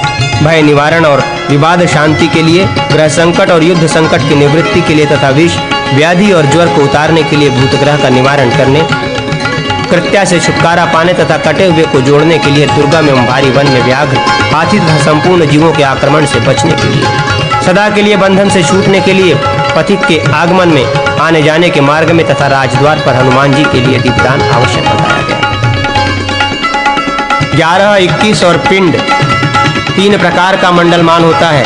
5, 7 अथवा 9 इन्हें लघुमान कहा गया है। दीपदान के समय दूध, दही, माखन अथवा गोबर से हनुमान जी की प्रतिमा बनाने का विधान किया गया है। सिंह के समान पराक्रमी वीरवर हनुमान जी को दक्षिणाभिमुख करके उनके पैर को रीछ पर रखा हुआ दिखावें। उनका मस्तक किरीट से सुशोभित होना चाहिए। सुंदर वस्त्र पीठ अथवा दीवार पर हनुमान जी की प्रतिमा अंकित करनी चाहिए। कुटादि में तथा नित्य दीप में द्वादाक्षर मंत्र का प्रयोग करना चाहिए। गोबर से लिपी हुई भूमि पर एकाग्रचित्त हो, षटकोण अंकित करें। उसके बाह्य भाग में अष्टदल कमल बनावे तथा उसके भी बाह्य भाग में भूपुर रेखा खींचे। उस कमल में दीपक रखें। शैव अथवा वैष्णव पीट कर अंजनी नंदन हनुमान जी की पूजा करें। 6 कोणों के अंतराल में ओम ह्रस्फ्रें हफें ह्रस्नो हसखफें हसों इन 6 कूटों का उल्लेख करें। इन 6 कोणों में बीज सहित 6 अंगों को लिखें। मध्य में सौम्य का उल्लेख करें और उसी में पवननंदन हनुमान जी की पूजा करके 6 कोण में 6 अंगों तथा 6 नामों की पहले बताए हुए अनुसार पूजा करें। कमल के अष्टदलों में क्रमशः इन वानरों की पूजा करनी चाहिए। सुग्रीवाय नमः, अंगदाय नमः, सुशेषनाय नमः, नलाय नमः, नीलाय नमः, जाम्बवते नमः, प्रहस्ताय नमः, सुबेशाय नमः। तत्पश्चात षडंग देवताओं का पूजन करें। अंजना पुत्राय नमः, रुद्रमूर्तये नमः, वायुसुताय नमः, जानकी जीवनाय नमः, रामदूताय नमः, ब्रह्मास्त्र निवारणाय नमः। पंचोपचार गंध पुष्प धूप दीप और नैवेद्य इन सब का पूजन करके कुश और जल हाथ में लेकर देश काल के उच्चारण पूर्वक दीपदान का संकल्प करें। उसके बाद दीप मंत्र बोले। श्रेष्ठ साधक उत्तराभिमुख हो उस मंत्र को कूट संख्या के बराबर 6 बार जप कर हाथ में लिए हुए जल को भूमि पर गिरा दे। तदनंतर दोनों हाथ जोड़कर यथाशक्ति मंत्र जप करें। फिर इस प्रकार कहे, हनुमान जी, उत्तराभिमुख अर्पित किए हुए इस श्रेष्ठ दीपक से प्रसन्न होकर आप ऐसी कृपा करें जिससे मेरे सारे मनोरथ पूर्ण हो जाए। इस प्रकार ये 13 द्रव्य उपयुक्त होते हैं। गोबर, मिट्टी, मशी, आलता, सिंदूर, लाल चंदन, श्वेत चंदन, मधु, कस्तूरी, दही, दूध, मक्खन और घी। गोबर 2 प्रकार के बताए गए हैं, गाय का और भैंस का। खोए हुए द्रव्य की पुनः प्राप्ति के लिए दीपदान करना हो तो उसमें भैंस के गोबर का उपयोग आवश्यक माना गया है। मुने, दूर देश में गए हुए पथिक के आगमन, महादुर्ग की रक्षा, बालक आदि की रक्षा, चोर आदि के भय का नाश आदि कार्यों में गाय का गोबर उत्तम कहा गया है। वो भी भूमि पर पड़ा हो तो नहीं लेना चाहिए। जब गाय गोबर कर रही हो तो किसी पात्र में आकाश से ही उसे रोक लेना चाहिए। मिट्टी 4 प्रकार की कही गई है, सफेद, पीली, लाल, काली। उसमें गोपी चंदन, हरिताल, गेरू आदि ग्राह्य हैं। अन्य सब द्रव्य प्रसिद्ध एवं सबके लिए सुपरिचित हैं। विद्वान पुरुष गोपी चंदन से चौकोर मंडल बनाकर उसके मध्य भाग में भैंस के गोबर से हनुमान जी की मूर्ति बनावे। मंत्रोपासक एकाग्र चित्त हो, बीज और क्रोध हम से उनकी पूंछ अंकित करे। तेल से मूर्ति को नहलावे और गुड़ से तिलक करें। कमल के समान रंग वाला धूप जो शाल वृक्ष की गोंद से बना हुआ हो निवेदन करें। 5 बत्तियों के साथ तेल का दीपक जलाकर अर्पण करें। इसके बाद हाथ धोकर श्रेष्ठ साधक दही भात का नैवेद्य निवेदन करें। उस समय वो 3 बार शेष आ सहित विष म का उच्चारण करें। ऐसा करने पर खोई हुई भैंसों, गौवों तथा दास दासियों की भी प्राप्ति हो जाती है। चोर आदि दुष्ट जीवों तथा सर्प आदि का भय प्राप्त होने पर ताल से 4 दरवाजे का सुंदर गृह बनावे। पूर्व के द्वार पर हाथी की मूर्ति बिठावे और दक्षिण द्वार पर भैंस की, पश्चिम द्वार पर सर्प और उत्तर द्वार पर व्याघ्र स्थापित करें। इसी प्रकार क्रम से पूर्वादि द्वारों पर खड्ग, छुरी, दंड और मुदुर अंकित करके मध्य भाग में भैंस के गोबर से मूर्ति बनावे। उसके हाथ में डमरू धारण करावे और यत्न पूर्वक ये चेष्टा करें कि मूर्ति से ऐसा भाव प्रकट हो वो चकित नेत्रों से देख रही है। उसे दूध से नहलाकर उसके ऊपर लाल चंदन लगावे। चमेली के फूलों से उसकी पूजा करके शुद्ध धूप की गंध दें। घी का दीपक देकर खीर का नैवेद्य अर्पण करें। गगन दीपिका उ और इंदु अनुस्वार अर्थात हुम और शस्त्र पट ये आराध्य देवता के आगे जपें। इस प्रकार 7 दिन करके मनुष्य भारी भय से मुक्त हो जाता है। उक्त दोनों प्रयोगों का प्रारंभ मंगलवार के दिन आदर पूर्वक करना चाहिए। शत्रु सेना के भय प्राप्त होने पर गेरू से मंडल बनाकर उसके भीतर थोड़ा झुका हुआ ताड़ का वृक्ष अंकित करें। उस पर से लटकती हुई हनुमान जी की प्रतिमा गोबर से बना दें। उसके बाएं हाथ में ताल का अग्रभाग और दाहिने भाग में ज्ञान मुद्रा हो। ताड़ की जड़ से 1 हाथ दूर अपनी दिशा में एक चौकोर मंडल बनावे। उसके मध्य भाग में मूर्ति अंकित करें। उसका मुख दक्षिण की ओर हो। वो हनुमंत मूर्ति बहुत सुंदर बनी हो, हृदय में अंजलि बांधे बैठी। जल से उसको स्नान कराकर यथासंभव गंध आदि उपचार अर्पण करें। फिर घृत मिश्रित खिचड़ी का नैवेद्य निवेदन करें और उसके आगे किली का जप कर बताया गया है। प्रतिदिन ऐसा ही करें। ऐसा करने पर पथिकों का शीघ्र समागम होता है। जो प्रतिदिन विधि पूर्वक हनुमान जी को दीप देता है उसके लिए तीनों लोकों में कुछ भी असाध्य नहीं है। उसके हृदय में दुष्टता भरी हो, जिसकी बुद्धि दुष्टता का ही चिंतन करती हो, जो शिष्य होकर भी विनय शून्य और चोखला हो, ऐसे मनुष्य को कभी इसका उपदेश नहीं देना चाहिए। कृतज्ञ को कदापि इस रहस्य का उपदेश न दे। जिसके शील स्वभाव की भली भांति परीक्षा कर ली गई हो उस साधु पुरुष को ही इसका उपदेश देना चाहिए। अब मैं तत्व ज्ञान प्रदान करने वाले दूसरे मंत्र का वर्णन करूंगा। तार ओम नमो हनुमते इतना कहकर 3 बार जाठर म का उच्चारण करें। फिर दनशोभम कहकर 2 बार सनहर क्रियापद बोलें। उसके बाद आत्मतत्वम बोलकर 2 बार प्रकाश्य का उच्चारण करें। इसके बाद वर्म ओम अस्त्र फट और वही जाया स्वाहा का उच्चारण करें। पूरा मंत्र यूं है। ओम नमो हनुमते ममम मदम शोभम सनहर आत्मतत्वम प्रकाशय प्रकाशय ओम फट स्वाहा। ये 36 अक्षरों का मंत्र है। इसके वशिष्ठ मुनि अनुष्टभ छंद और हनुमान देवता है। साथ साथ 6, 4, 8 और 4 मंत्राक्षरों द्वारा षडंग न्यास करके कपीश्वर हनुमान जी का इस प्रकार ध्यान करें। हनुमान जी का बायां हाथ घुटने पर रखा हुआ है, दाहिना हाथ ज्ञान मुद्रा में स्थित हो हृदय से लगा है। वे आध्यात्म तत्व का चिंतन करते हुए कदली वन में बैठे हुए हैं। उनकी कांति उदय काल के कोटि कोटि सूर्यों के समान है। ऐसे ज्ञानदाता श्री हनुमान जी का ध्यान करना चाहिए। इस प्रकार ध्यान करके 1 लाख जप करें और धृत सहित तिल की दशांश आहुति दें। फिर पूर्वोक्त पीठ पर पूर्ववत प्रभु हनुमान जी का पूजन करें। ये मंत्र जप किए जाने पर निश्चय ही काम विकारक का नाश करता है और साधक कपीश्वर हनुमान जी के प्रसाद से तत्व ज्ञान प्राप्त कर लेता है। अब मैं भूत भगाने वाले दूसरे उत्कृष्ट मंत्र का वर्णन करता हूँ। ओम श्री महाअंजनाय पवन पुत्र वेशाय वेशय श्री हनुमते फट। ये 25 अक्षर का मंत्र है। इस मंत्र के ब्रह्मा ऋषि, गायत्री छंद, हनुमान देवता, श्री बीज और फट शक्ति कही गई है। 6 दीर्घ स्वरों से युक्त बीज द्वारा षडंग न्यास करें। जिसका मुख लाल और शरीर सुवर्णगिरी के सदृश क्रांतिमान है, जो पारिजात कल्पवृक्ष के नीचे उसके मूल भाग में बैठे हुए हैं, उन अंजनी नंदन हनुमान जी का श्रेष्ठ साधक चिंतन करें। इस प्रकार ध्यान करके 1 लाख जप करें और मधु, घी एवं शक्कर मिलाए हुए तिल से दशांश हों। विद्वान पुरुष पूर्वोक्त पीठ पर पूर्वोक्त रीति से पूजन करें। मंत्र उपासक इस मंत्र द्वारा यदि ग्रहग्रस्त पुरुष को झाड़ दे तो वो ग्रह चीखता चिल्लाता हुआ उस पुरुष को छोड़कर भाग जाता है। इन मंत्रों को सदा गुप्त रखना चाहिए। जहाँ तहाँ सबके सामने इन्हें प्रकाश में नहीं लाना चाहिए। खूब जांचे बुझे हुए शिष्य को अथवा अपने पुत्र को इसका उपदेश करना चाहिए।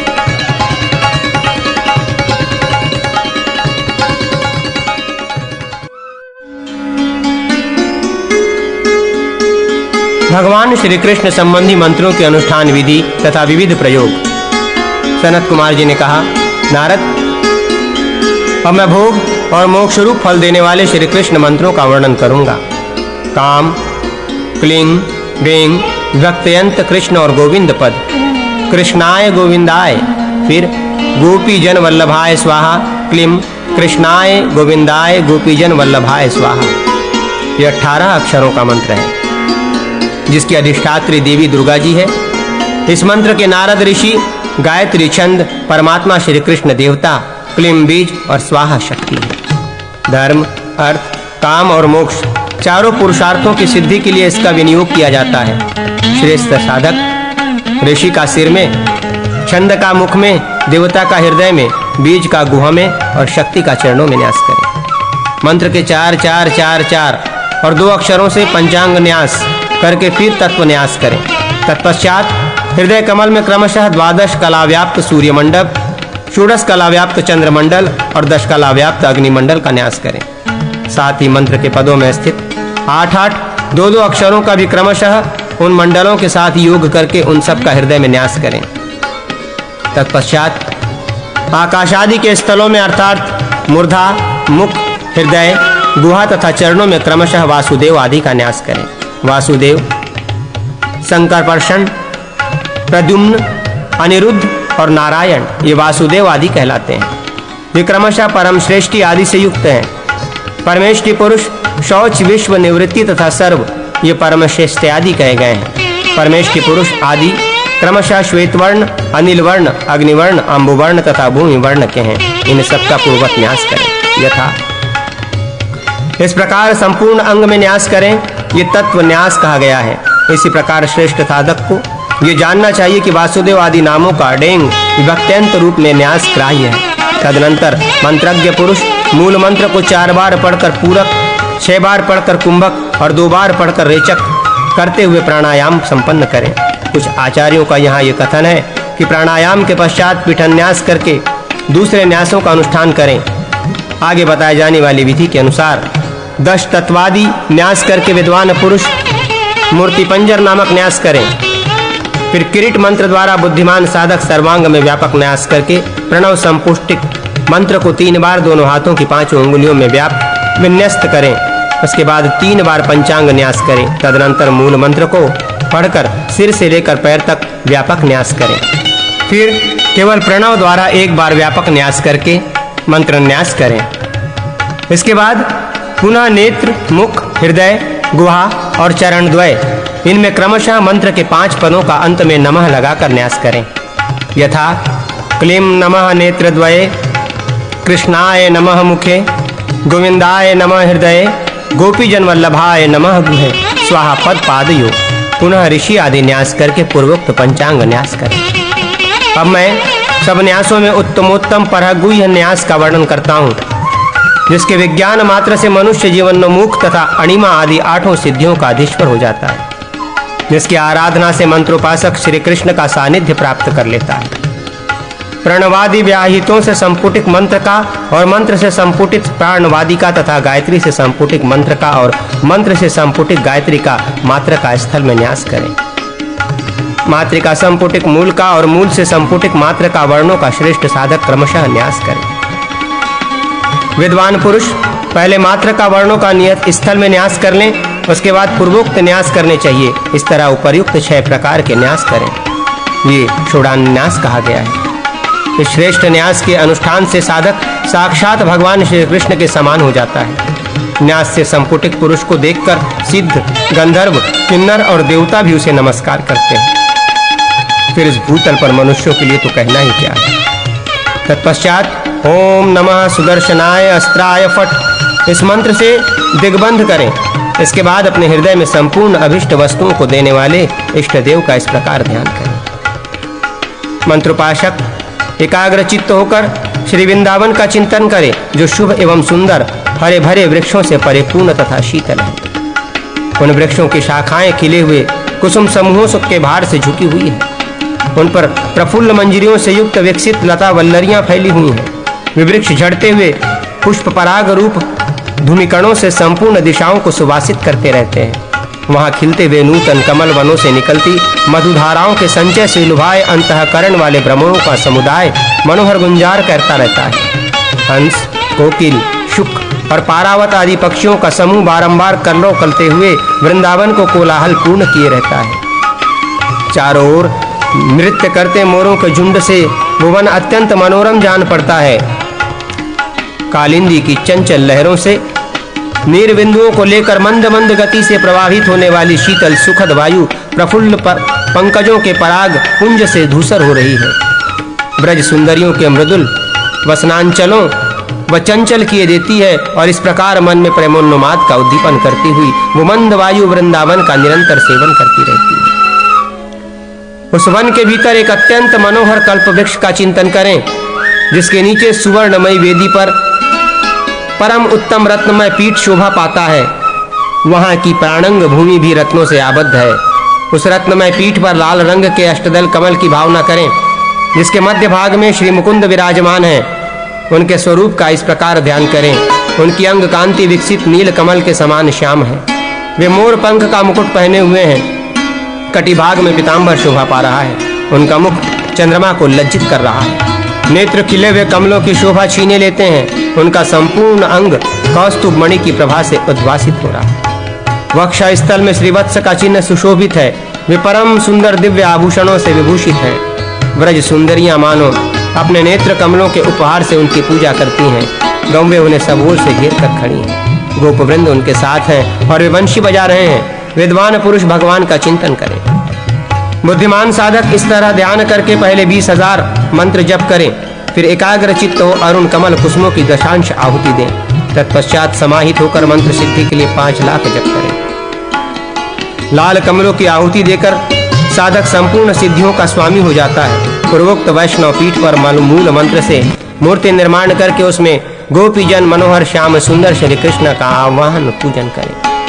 मुख में वेणु की पूजा करके वक्ष स्थल में वनमाला कौस्तुभ तथा श्रीवत्स का पूजन करें। इसके बाद पुष्पांजलि चढ़ावें। तत्पश्चात बुद्धिमान उपासक देवेश्वर श्री कृष्ण का चिंतन करते हुए उनके दक्षिण भाग में श्वेत चंदन चर्चित श्वेत तुलसी को तथा वाम भाग में रक्त चंदन चर्चित लाल तुलसी को समर्पित करें। इसके बाद 2 अश्वमार कनेर पुष्पों से उनके हृदय और मस्तक की पूजा करें। तदनंतर शीर्ष भाग में विधि पूर्वक 2 कमल पुष्प समर्पित करें। तत्पश्चात उनके संपूर्ण अंगों में 2 तुलसी दल, 2 कमल पुष्प तथा 2 अश्वमार, श्वेत रक्त कनेर, कुसुम चढ़ाकर फिर सब प्रकार के पुष्प अर्पण करें। गोपाल श्री कृष्ण के दक्षिण भाग में अविनाशी निर्मल चैतन्य स्वरूप भगवान वासुदेव का तथा वाम भाग में रजोगुण स्वरूपा नित्य अनुरक्ता रुक्मणी देवी का पूजन करें। इस प्रकार गोपाल का भलीभांति पूजन करके आवरण देवताओं की पूजा करें। दाम, सुदाम, वसुदाम और किंकिणी इनका क्रमशः पूर्व, दक्षिण, पश्चिम और उत्तर में पूजन करें। दाम आदि शब्दों के आदि में प्रणव और अंत में डेंग विभक्ति तथा नमः पद जोड़ने चाहिए। यथा ओम दामाय नमः इत्यादि। यदि दाम शब्द नान्त हो तो दाम दाग्न में नमः ये रूप होगा।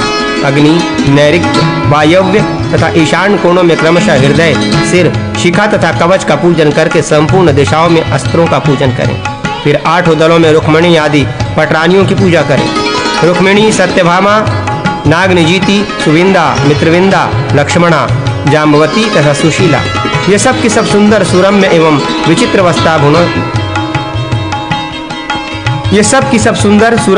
विचित्र वस्त्राभूषणों से विभूषित है। तदनंतर अष्टदलों के अग्रभाग में वसुदेव देवकी, नंद, यशोदा, बलभद्र, सुभद्रा तथा गोप और गोपियों का पूजन करें। इन सब के मन, बुद्धि तथा नेत्र गोविंद में ही लगे हुए हैं।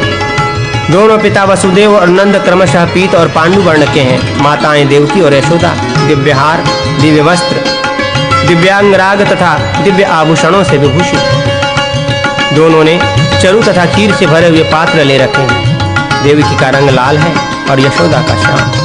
दोनों ने सुंदर हार और मणिमय कुंडलों से अपने को विभूषित किया है।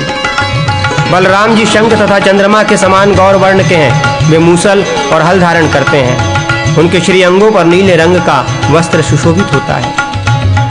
हलधर के एक कान में कुंडल शोभा पाता है। भगवान की जो श्यामला कला है वही भद्र स्वरूपा सुभद्रा है। उसके आभूषण भी भद्र मंगल रूप है। सुभद्रा जी के एक हाथ में वर और दूसरे में अभय है। वे पीतांबर धारण करती हैं। गोपगणों के हाथ में वेणु, वीणा, सोने की छड़ी, शंख और सिंह आदि है। गोपियों के कर कमलों में नाना प्रकार के खाद्य पदार्थ हैं। इन सब के बाह्य भाग में मंदार आदि कल्प वृक्षों की पूजा करें।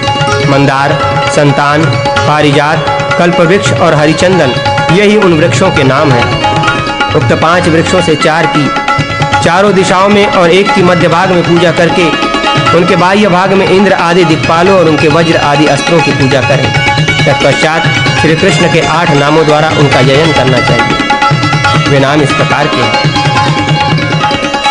कृष्ण, वासुदेव, देवकीनंदन, नारायण, यदुश्रेष्ठ, वार्ष्णेय, धर्मपालक तथा असुराक्रांत, भूभारहारी। विद्वान पुरुषों को संपूर्ण कामनाओं की प्राप्ति के लिए तथा संसार सागर से पार होने के लिए इन आवरणों सहित असुरारि श्री कृष्ण की आराधना करनी चाहिए। अब मैं भगवान श्री कृष्ण के त्रिकाल पूजन का वर्णन करता हूं, जो समस्त मनोरथों की सिद्धि प्रदान करने वाला है। एक सुंदर उद्यान में गिरी हुई सुवर्णमय भूमि पर रत्नमय मंडप बना हुआ है। वहां शोभायमान कल्प वृक्ष के नीचे स्थित रत्न निर्मित कमलयुक्त पीठ पर एक सुंदर शिशु विराजमान है, जिसकी अंग कांति इंद्रनील मणि के समान श्याम है। उसके काले काले केश चिकने और घुंघराले हैं। उसके मनोहर कपोल हिलते हुए स्वर्णमय कुंडलों से अत्यंत सुंदर लगते हैं। उसकी नासिका बड़ी सुघड़ है। उस सुंदर बालक के मुखारविंद पर मंद मुस्कान की अद्भुत छटा छा रही है। वो सोने के तार में गुथा और सोने से ही मढ़ा हुआ सुंदर बगनखा धारण करता है, जिसमें परम उज्जवल चमकीले रत्न जड़े हुए हैं। गोधूली से धूसर वक्ष स्थल पर धारण किए हुए स्वर्णमय आभूषणों से उसकी दीप्ति बहुत बढ़ी हुई है। उसका एक एक अंग अत्यंत पुष्ट है। उसकी दोनों पिंडलियों का अंतिम भाग अत्यंत मनोहर है। उसने अपने कटिभाग में घुंघरूदार करधनी की लड़ बांध रखी है, जिससे मधुर झनकार होती रहती है। खिले हुए बंधुजीव दोपहरिया के फूल की अरुण प्रभा से युक्त करारविंद और चरणारविंद की उदार कांति से सुशोभित वो शिशु मंद मंद हंसता। उसके दाहिने हाथ में खीर और बाएं हाथ में तुरंत का निकाला हुआ माखन ले रखा है। ग्वालों, गोप सुंदरियों और गौओं की मंडली में स्थित होकर वो बड़ी शोभा पा रहा है। इंद्र आदि देवता उसके चरणों की समाराधना करते हैं। वो पृथ्वी के भारभूत दैत्य समुदाय पूतना आदि का संहार करने में लगा है। इस प्रकार ध्यान करके पूर्ववत एकाग्रचित्त हो भगवान का पूजन करे। दही और गुड़ का नैवेद्य लगाकर 1000 मंत्र जप करें। इस प्रकार मध्याह्न काल में नारदादि मुनिगणों और देवताओं से पूजित विशिष्ट रूपधारी भगवान श्री कृष्ण का पूजन करें। जो सुंदर गोपांगनाओं तथा गौओं के मध्य विराजमान है, स्निग्ध मेघ के समान जिनकी श्याम छवि है, जिनका एक एक अंग बहुत सुंदर है, जो मयूर पिच्छ का मुकुट धारण करते हैं, जिनके नेत्र कमल के दल के समान विशाल हैं। भवों का मध्य भाग शोभा संपन्न है और मुख पूर्ण चंद्रमा को भी लज्जित कर रहा है। हिलते और झलमलाते हुए कमनीय कुंडलों से उल्लसित कपोलों पर जो शोभा की राशि धारण करते हैं, जिनकी नासिका मनोहर है, जो मंद मंद हंसते हुए बड़े सुंदर जान पड़ते हैं, जिनका वस्त्र तपाए हुए सुवर्ण के समान कांतिमान और आभूषण दिव्य है, कटिभाग में धारण की हुई जिनकी शुद्र घंटिकाओं से मधुर झनकार हो रही है, जिन्होंने दिव्य अंगराग धारण किया है, जो अपने हाथ में लेकर मुरली बजा रहे हैं, जिनके बाएं हाथ में शंख और दाहिने हाथ में छड़ी है, जिनकी वेशभूषा से उदारता टपक रही है, जो मनोवांछित वस्तु प्रदान करने में दक्ष हैं, उस नंद नंदन श्री कृष्ण का ध्यान करके लक्ष्मी प्राप्ति के लिए उनका पूजन करें। इस प्रकार ध्यान करके श्रेष्ठ वैष्णव पुरुष पूर्ववत भगवान श्री कृष्ण की पूजा करें। वह खीर तथा अन्य भक्ष्य भोज्य पदार्थों का नैवेद्य अर्पण करें। धृतयुक्त खीर की 108 आहुति देकर प्रत्येक दिशा में उसी से बलि अर्पण करें। तत्पश्चात आचमन करें।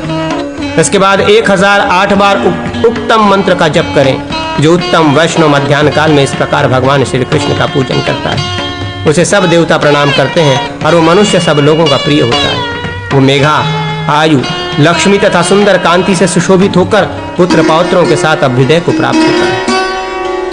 तीसरे समय की पूजा में कौन सा काल है, इस विषय में मतभेद है। कुछ विद्वान इस पूजा को सायंकाल में करने योग्य बताते हैं और कुछ रात्रि में।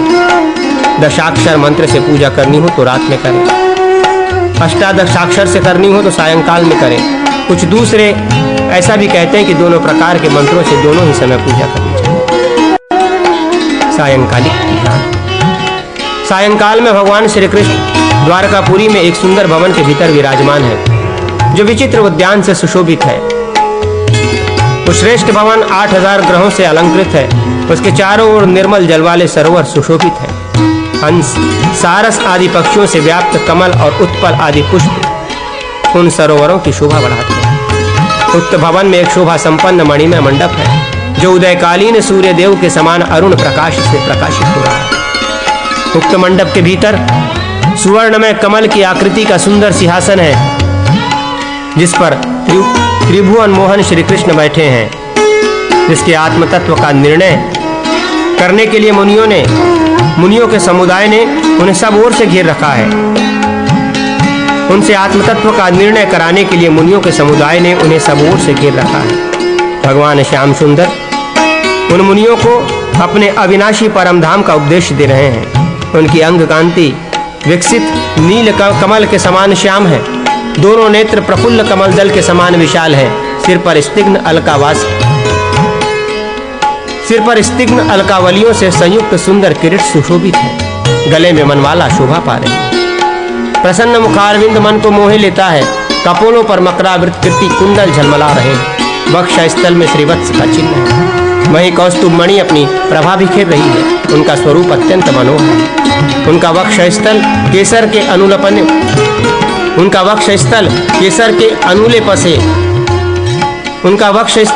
के अनुलेप से सुनहली प्रभा धारण करता है। वे रेशमी पीतांबर पहने हुए। विभिन्न अंगों में हार, बाजूबंद, कड़े और करधनी आदि आभूषण उन्हें अलंकृत कर रहे हैं। उन्होंने पृथ्वी का भारी भार उतार दिया। उनका हृदय परमानंद से परिपूर्ण है तथा उनके चारों हाथ शंख, चक्र, गदा और पद्म से सुशोभित है। इस प्रकार ध्यान करके मंत्रोपासक भगवान की पूजा करें।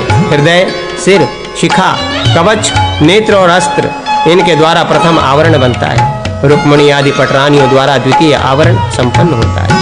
तृतीय आवरण में नारद, पर्वत, विष्णु, निषट, उद्धव, दारुक, विश्वक्सेन तथा सात्विकी है। इनका 8 दिशाओं में और विनीतानंदन गरुड़ का भगवान के सम्मुख पूजन करें। चौथे आवरण में लोकपालों के साथ और 5वें आवरण में वज्र आदि आयुधों के साथ उत्तम वैष्णव भगवत पूजन का कार्य संपन्न करें। इस प्रकार विधि पूर्वक पूजा करके खीर का नैवेद्य अर्पण करें। फिर जल में खांड मिश्रित दूध की भावना करके उस जल द्वारा तर्पण करें। उसके बाद मंत्रोपासक पुरुषोत्तम भगवान श्री कृष्ण का ध्यान करते हुए मूल मंत्र का 108 बार जप करें। तीनों काल की पूजाओं में अथवा केवल मध्याह्न काल में ही होम करें। आसन से लेकर विशेषाधार पर्यंत संपूर्ण पूजा पूरी करके विद्वान पुरुष भगवान की स्तुति और नमस्कार करें। फिर भगवान को आत्मसमर्पण करके उनका विसर्जन करने के पश्चात अपने हृदय कमल में उनकी स्थापना करें और तन्मय होकर पुनः आत्मस्वरूप भगवान की पूजा करें। जो प्रतिदिन इस प्रकार सायंकाल में भगवान वासुदेव की पूजा करता है वो संपूर्ण कामनाओं को पाकर अंत में परम गति को प्राप्त होता है। रात्रि में पूजन करना हो तो भगवान का ध्यान इस प्रकार करें। भगवान नंद नंदन ने अपने हृदय में प्रेम को आश्रय दे रखा है। वे रास क्रीड़ा में संलग्न हो मानो थक गए हैं और गोपांगनाओं की मंडली के मध्य भाग में विराज रहे हैं। उस समय यमुना जी का पुलिंग प्रांगण अमृतमय किरणों वाले चंद्रदेव की धवल ज्योत्सना से उद्भासित हो रहा है। वहां का प्रांत अत्यंत हरा भरा एवं भगवत प्रेम का उद्दीपक हो रहा है। खिले हुए कुंद, कलहार और मल्लिका आदि कुसुमों के पराग पुंज से दूषित मंद मंद वायु प्रवाहित होकर उस पुनील प्रांगण को शीतल बना रही है। खिले हुए नूतन कुमुदों के मादक मकरंद का पान करके उन्मत्त हृदय वाले भ्रमर इधर उधर भ्रमण करते हुए मधुर गुंजारों फैला रहे हैं, जिससे वो वन प्रांत अत्यंत मनोहर प्रतीत होता है। वहां सब ओर से सुंदर चमेली की सुगंध फैल रही है। ऐसे मनोहर कालिंदी तट पर श्याम सुंदर मुख से मंद मंद मुस्कान की प्रभा बिखेरते हुए बारंबार मुरली बजा रहे हैं। उनकी अंग कांति भीतर जल से भरे हुए नूतन मेघों की श्याम घटा से टक्कर ले रही है। भवों का मध्य भाग कुछ चंचल हो उठा है। दोनों नेत्र विकसित कमलदल के समान विशाल हैं। लाल लाल अधर बिंबल को लजा रहे हैं। भगवान की वो झांकी बड़ी ही सुंदर है। माथे पर मोर पंख का मुकुट है, जिससे उनके बंधे हुए केशों की चोटी बड़ी सुहावनी लग रही है। उनके दोनों कपोल हिलते हुए चमकीले कुंडलों में जटिल रत्नों की किरणों से उद्भासित हो रहे हैं और उन कपोलों से श्याम सुंदर का सौंदर्य और भी बढ़ गया है। वे करधनी, नुपुर, हार, कंगन और सुंदर भुजबंद आदि आभूषणों से विभूषित हो प्रत्येक दो गोपी के बीच में खड़े होकर अपनी मनमोहनी झांकी दिखा रहे हैं। गले में वन्य पुष्पों का हार सुशोभित है। एक दूसरी से अपनी बाहों को मिलाए हुए नृत्य करने वाली गोपांगनाओं की बाहुबल्लरियों से वे घिरे हुए हैं। इस प्रकार परम सुंदर शोभामयी दिव्य रास लीला के लिए सदा उत्सुक रहने वाले प्रेम के आश्रय भूत भगवान मुकुंद का भजन करें। वे नाना प्रकार की श्रुतियों के भेद से युक्त परम मनोहर 7 स्वरों की मूर्छना और तीनों के साथ साथ गोपांगनाओं सहित थिरक रहे हैं। सुंदर मणिमय स्वच्छ आभूषणों के मधुर सिंजन से भगवान का संपूर्ण मनोहर अंग ही झनकारमय हो उठा। एक दूसरी से हाथ बांधकर मंडलाकार खड़ी हुई गोपांगनाओं के समूह से कल्पित रास लीला मंडल की रचना में यद्यपि भगवान श्याम सुंदर बीच में मणिमय मेघ की भांति स्थित है, तथापि इसी शरीर से उन्होंने अपने बहुत से दिव्य स्वरूप प्रकट कर दिए और उन स्वरूपों से प्रत्येक दो गोपी के बीच में स्थित